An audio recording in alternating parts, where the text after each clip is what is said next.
Hi, my name is Clayton. This is a QR code, give or take. This project combines simple mechanical movement, some electronics, and a little programming to create something completely useless. Essentially, the QR code will try to actively prevent observers from scanning it, using computer vision to detect if the observer has the phone out. If one is found, the QR code will split apart, making it impossible to be scanned. This project can be broken down into a few main components: the mechanical portion, which you see before you, the electronics, and the software.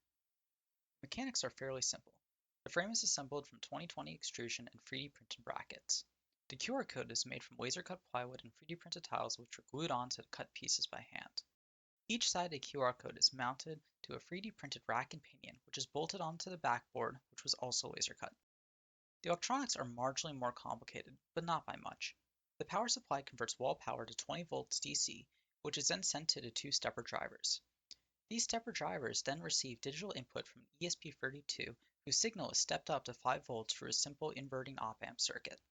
The ESP32 itself receives power over USB from the connected laptop. Finally comes the software. This can be broken down into three main sections: a Node.js application, which runs a web server, as well as an internal socket I/O server and serial communications with the ESP32.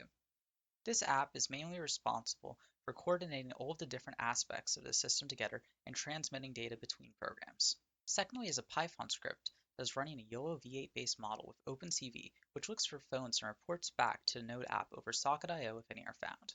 If a phone is found and the Node.js app receives a notification, it will then send a command over serial to the ESP32, which will then trigger the stepper drivers to react and report back its status to the Node app over serial, allowing the process to repeat.